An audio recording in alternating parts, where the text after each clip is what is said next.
சுரேஷ் அழகுமதி ஜோடி உங்களுக்கும் பிடிச்சிருக்கா? அப்போ இந்த வீடியோவுக்கு கிளிக் பண்ணிட்டு வாங்க நாளைக்கான ப்ரமோக்கான ப்ரிடிக்ஷன் என்னன்னு பார்க்கலாம். மறுநாள் காலையிலையும் ராகவனும் ராஜலட்சுமியும் எழுந்திரிச்சு உட்காந்து இன்னைக்கு என்ன பண்ணுறான்னு பார்க்கலாம். நேற்று அத்தனை வாட்டி நம்ம சொல்லியும் நம்ம பேச்சுக்கு மதிப்பு கொடுக்குறாளா இல்லை அடங்கா பிடர் இன்னைக்கும் ரோட்டில் ஓடுறதுக்கு தயாராகிறாளான்னு ரெண்டில் ஒரு கை பார்த்து போடணும் அப்படின்னு சொல்லிட்டு ராஜலட்சுமி உட்காந்துருக்காங்க.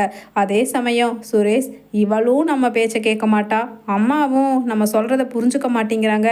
ரெண்டு பேர்த்துக்கிட்டையும் இப்படி சிக்கிட்டு முடிக்க வேண்டியதா போச்சே கடவுளே, இன்னைக்கு என்ன பஞ்சாயத்து நடக்க போகுதோ அப்படிங்கிற மாதிரி கண்ணை தேய்ச்சிட்டு அன்னைக்கு காலையில் எழுந்திருக்கிறாரு சுரேஷ்.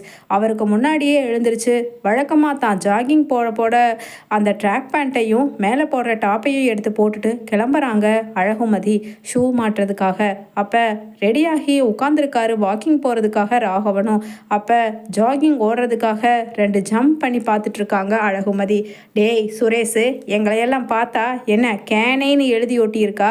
நேற்று அத்தனை வாட்டி சொல்லியும் இன்னைக்கும் திமிர் பிடிச்சவ என்ன ஜாகிங் போகிறதுக்கு கிளம்பிட்டா போல அப்படின்னு ராஜலட்சுமியும் பேச, உடனே ராகவனும் நீ வேற ராஜலட்சுமி கொஞ்சம் பேசாமல் இரு, வாயை மூடிட்டு இருங்கடா கெல்ட்டு பசங்களான்னு நம்மளை கேட்காம இருந்தானா சரி, அந்த அளவுக்கு இவளுக்கு வாய் கொழுப்பும் ஜாஸ்தி உடம்பு கொழுப்பும் ஜாஸ்தி அப்படின்னு சொல்கிறாரு ராகவன். ராஜலட்சுமி நீ பேசாமல் இரு, இதெல்லாம் நாம் பேசினா சரிப்பட்டு வராது. நம்ம மாப்பிள்ளை தங்கராஜை வர சொன்னாத்தா இவ அடங்குவா. அவருக்கு கட்டுப்படாதவங்க யாருமே கிடையாது. அவர் தானே இவளை சுரேஷுக்கு கட்டி வச்சிருக்காரு. நம்ம பேச்சை கேட்கலன்னா கடைசிக்கு சுரேஷ் பேச்சையும் கேட்கலன்னு திமிர் பிடிச்சவ சொன்னானா நம்ம என்ன பண்ண முடியும்? அதனால் இவகிட்ட பேசுகிறத விட நம்ம மாப்பிள்ளை கிட்ட பேசுறது தான் சரி.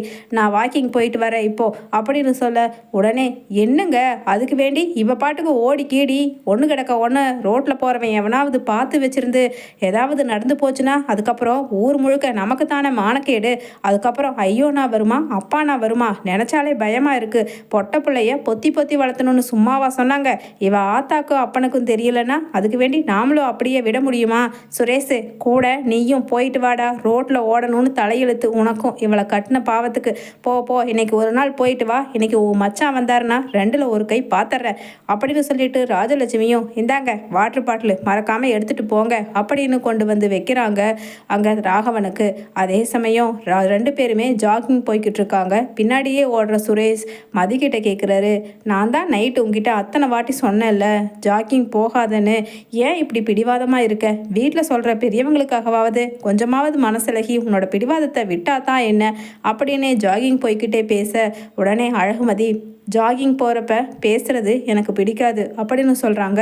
உடனே இவளை எனக்கு அப்படி ஒரு கடுப்பாகுது மாமா, நீங்கள் மட்டும் நேரில் வந்தீங்கன்னா எனக்கு அப்படியே கழுத்தை நெரிச்சாலும் நெரிச்சிருவேன், இவளை பிடிச்சி என் தலையில் கட்டி வச்சிங்களே அப்படின்னு சொல்லிட்டு, சரி ஒரு நிமிஷம் நில்லு அதுக்கப்புறம் ஜாகிங் போவோம் அப்படின்னு அழகுமதியோட கையை இறுக்கி பிடிக்கிறாரு சுரேஷ். அப்படியே ஒரு மாதிரி கரண்ட்டு ஷாக் அடிக்கிற மாதிரி அப்படியே பாடியெல்லாம் ஒரு ஷிவர் ஆகிற மாதிரி ஆகுது அழகுமதிக்கு. உடனே அழகுமதி என்ன சொல்லுங்க அப்படின்னு கையை பிடுங்குறாங்க. உடனே நீ தயவு செஞ்சு உன் காலில் வேணாலும் விழுகிற, எங்கள் வீட்டில் இருக்கிறவங்களுக்கு ரெஸ்பெக்ட் கொடுத்து அவங்க சொல்கிறபடி நடந்து அப்படின்னு அங்கே க்ளோஸ்அப்பில் நின்று அழகுமதி கிட்ட சுரேஷ் கையை நீட்டி 2 பேரும் பேசிக்கிட்டு இருக்க தூரத்தில் ஒரு ஆள் தெரியறாரு. அந்த ஆள் அழகுமதி கிட்ட வந்து பக்கத்தில் அப்படியே இடிச்சுக்கிட்டு ஓடுறாரு. உடனே சுரேஷும் ஓடி போய் துரத்தி பிடிக்க, உடனே அவங்கள பார்த்த உடனே ஷாக் ஆகிறது. அழகுமதியும் பின்னாடியே ஓடி வர்றாங்க. அதே சமயம் அங்கே கூட்டமாக கூடிடுறாங்க. பின்னாடியே மெதுவாக நடந்து வந்த ராகவனும் வந்துடுறாரு. வந்த ராகவன் என்னாச்சு அப்படின்னு பதட்டத்தில் கேட்க, உடனே சுரேஷ் இல்லைப்பா இல்லை, மணி 5:30 இருட்டு போகலைன்னு சொல்லி இவன் அழகுமதி மேலே தப்பாக உரசிட்டு போகிறதுக்கு பார்த்தான், நல்ல வேளை நான் பிடிச்சிட்டேன்ப்பா அப்படின்னு சொல்ல, உடனே ராகவன் ஐயோ இந்த கன்றாவிக்கு தான் நான் வரவே வேண்டான்னு சொன்னேன், கேட்டாளா இவ ஐயோ அப்படின்னு சொல்லிட்டு தலையை குனிஞ்சுக்கிறாரு. உடனே அங்கே அழகுமதியோ கரெக்டாக நல்லா 4 பலார்னு விடணும் இவனை அப்படின்னு சொல்லிட்டு அங்கே கையை ஓங்கி சட்டையை எட்டி பிடிச்சு அடிக்க போகிறாங்க.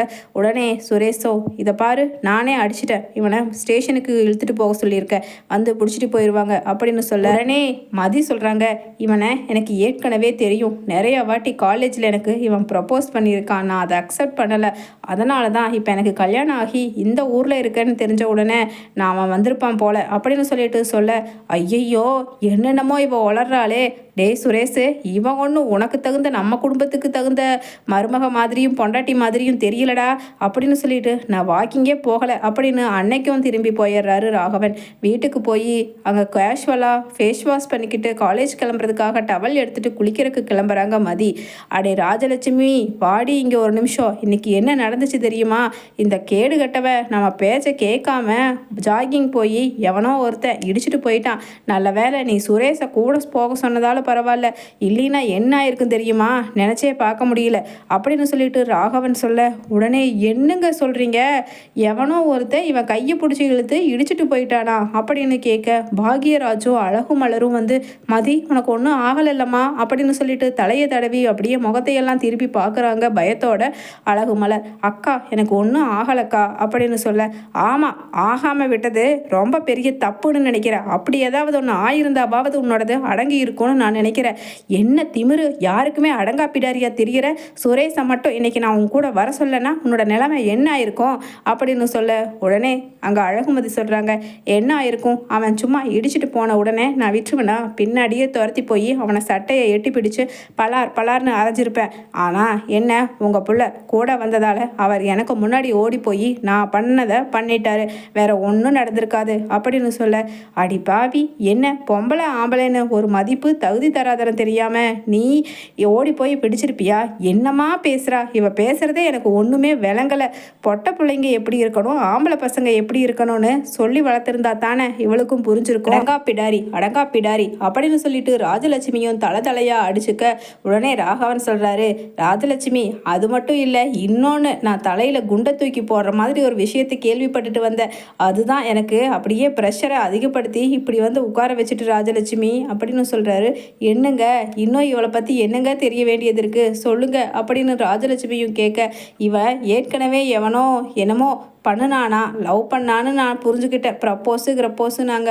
அப்படிப்பட்டவன் தான் அவனை இப்போ ஸ்டேஷனில் வச்சு அடிச்சிருக்காங்க. நம்ம மான மரியாதையே போச்சு. அந்த கூட்டத்தில் நின்றுட்டு இருந்தவங்க என்னை பார்த்து, என்ன ராகவன் உங்கள் மருமக தானே அப்படின்னு சொல்லிட்டு அசிங்கமாக என்னை பார்க்குறாங்கடி அப்படின்னு சொல்லிட்டு ராகவனும் சொல்ல, உடனே பதில் சொல்கிறாங்க அழகுமதி, என்னது தப்பு பண்ணவன் அவன் தான் என்னை இடிச்சிட்டு போனான், அவன் தான் அடி வாங்கினான், அவன் தான் அசிங்கப்பட்டா. அப்படி இருக்கும்போது நீங்கள் ஏன் தலையை குனிஞ்சு அசிங்கப்பட்டேன்னு சொல்கிறீங்க? அது உங்களோட தப்பு, அதுக்கு நான் ஒன்றும் பண்ண முடியாது அப்படின்னு சொல்ல, எவனோ ஒருத்தர் இடிச்சிட்டு போய் அசிங்கப்பட்டு அவமானப்பட்டு வந்தும் அவளோட வாய் குறையுதான்னு பார்த்தியாடா சுரேஷு? டேய் சுரேஷு, எல்லாம் நீ கொடுக்குற இடடா. இவளை நேற்று நாங்கள் சொன்னப்பவே அந்த வாக்கிங்கு ஜாக்கிங்கு ஒன்றும் போக வேண்டாம், நீ வீட்டோட கெடடின்னு 4 தட்டி இருந்தேன்னா இப்படியெல்லாம் பேசுவாளா அப்படின்னு சொல்லிக்கிட்டு இருக்கவே வந்துடுறாரு தங்கராஜ். மாப்பிள்ளை வாங்க, என்னென்னமோ நடந்து போச்சு. காலங்காத்தால ஒரு ட்ரெஸ்ஸுன்னு பேர், அதுக்கு அதை எடுத்து மாட்டிக்கிட்டு ஷூவை மாட்டிக்கிட்டு இவ ஓடுற ஓட்டம் இருக்குதே. இன்னைக்கு எவனோ இவன் கையை பிடிச்சி இழுத்து இடிச்சிட்டு போயிட்டானா? என்ன சுரேஷ் போகலைன்னா இவளோட நிலைமை என்ன ஆயிருக்கும்? நாங்கள் சொன்னது எதையுமே மதிக்கிறதே இல்லை மாப்பிள்ளை, இவ என்ன பண்ணுறதுனே எங்களுக்கு தெரியல அப்படின்னு சொல்லிட்டு புலம்புறாங்க ராஜலட்சுமி. உடனே தங்கராஜ் எப்பவும் போல கெத்து குறையாம புறங்கையை கட்டிக்கிட்டு சொல்கிறாரு, அத்தை அவ தன்னால் அடங்குற அளவுக்கு நான் ஒரு வேலை வச்சுருக்கேன், நீங்கள் கொஞ்சம் அமைதியாக இருங்க, கொஞ்சம் விட்டு தான் பிடிக்கணும் அப்படின்னு சொல்லிட்டு சொல்ல, உடனே ராகவனும் ராஜலட்சுமியும் அப்படின்னா சரி மாப்பிள்ள, நீங்கள் சொன்னால் சரியாக தான் இருக்குன்னு தலையாட்டுறாங்க.